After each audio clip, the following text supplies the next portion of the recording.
ହଁ ଦକ୍ଷିଣ ଓଡ଼ିଶା ବାଡ଼ିଘରେ ସହଜ ସୁଲଭ ମୂଲ୍ୟ ମିଳେ। ଆଠ ହେଉଛି ସମ୍ପୂର୍ଣ୍ଣ ଆଇରନ୍ ଦେହରେ ମିଶେଇକି ଖାଇଲା ମାନେ ଆମ ଦେହରେ ଯୋଉ ଉତ୍ତମ ପୋଷଣ ଓ ସୁସ୍ଥ ଜୀବନ ପାଇଁ ଅଙ୍ଗନବାଡ଼ି ଦିଦିପୁରା ବ୍ଲକ ଅନ୍ତର୍ଗତ ପୁରୁଣା ବାନ୍ଧଗଡ଼ା ଅଙ୍ଗନବାଡ଼ି କେନ୍ଦ୍ରରେ ରାଷ୍ଟ୍ରୀୟ ପୋଷଣ ମାସ 2025 କାର୍ଯ୍ୟକ୍ରମ ଅନୁଷ୍ଠିତ ହୋଇଯାଇଛି। ଏହି କାର୍ଯ୍ୟକ୍ରମରେ ଅଙ୍ଗନବାଡ଼ିର ଦିଦି ଏବଂ ପଞ୍ଚାୟତ ସ୍ତରର ୱାର୍କର୍ସ ମାନେ ଯୋଗଦେଇ କାର୍ଯ୍ୟକ୍ରମକୁ ଆଗେଇ ନେଇଥିଲେ।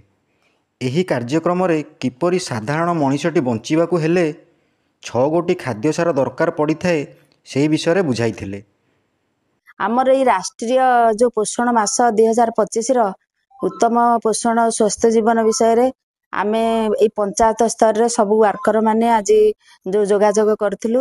ଆଉ ଆଜି ଏଇ ଦିନଟିକି ମଧ୍ୟ ବିଭିନ୍ନ ବାପା ମାନଙ୍କୁ ମଧ୍ୟ ଆମେ ଏଥିରେ ସହଯୋଗ କରିଥିଲୁ।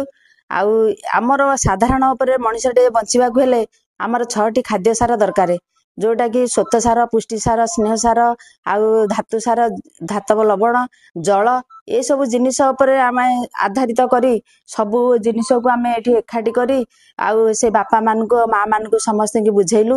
ଆଉ ୟା ପାଇଁ ଗୋଟେ ଉତ୍ତମ ଖାଦ୍ୟର ବ୍ୟବସ୍ଥା ମଧ୍ୟ କରିଥିଲୁ। ମା ମାନଙ୍କର ଏଇ ସବୁ ବୁଝିଲା ପରେ ଯଦି ଗୋଟେ ଗର୍ଭବତୀ ମା ଆଉ ତାର ପ୍ରସୂତି ସମୟରେ କି 7 ମାସରୁ 3 ବର୍ଷର ଛୁଆଟିକେ ପାଇଁ ତାର ଯୋଉ ଅର୍ଦ୍ଧ ତରଳ ଖାଦ୍ୟ ଉପରେ ଆଉ ପ୍ରି ସ୍କୁଲରେ ପଢିଥିବା ଆମର ଯୋଉ 3 ବର୍ଷରୁ 5 ବର୍ଷ ପିଲାମାନଙ୍କ ପାଇଁ ମଧ୍ୟ ଏଇ ସବୁ ଉତ୍ତମ ଖାଦ୍ୟ ବା ଉତ୍ତମ ସ୍ୱାସ୍ଥ୍ୟ ବିଷୟରେ ମଧ୍ୟ ସମସ୍ତଙ୍କୁ ପୁଙ୍ଖାନୁପୁଙ୍ଖ ଭାବେ ବୁଝାଇଲୁ।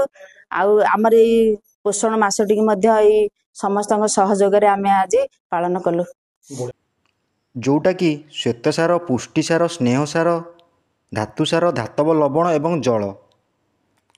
ଛୋଟ ଛୁଆ ଓ ଗର୍ଭବତୀ ମା ମାନେ କିପରି ପୁଷ୍ଟିକର ଖାଦ୍ୟ ଖାଇବେ ଓ ନିଜ ଛୋଟ ଛୁଆମାନଙ୍କୁ କିପରି ପୁଷ୍ଟିକର ଖାଦ୍ୟ ଯୋଗାଇ ଦେବେ ସେହି ବିଷୟରେ ମା ଓ ବାପାଙ୍କୁ ଉତ୍ତମ ପୋଷଣ ଓ ସୁସ୍ଥ ଜୀବନ ପାଇଁ ଅଙ୍ଗନବାଡ଼ି ଦିଦି ଶିକ୍ଷା ଦେଇଥିଲେ। ଘସିପୁରାରୁ ଗଗନ ବିହାର ଦାସଙ୍କ ରିପୋର୍ଟ, ଓଡ଼ିଶା ନ୍ୟୁଜ୍।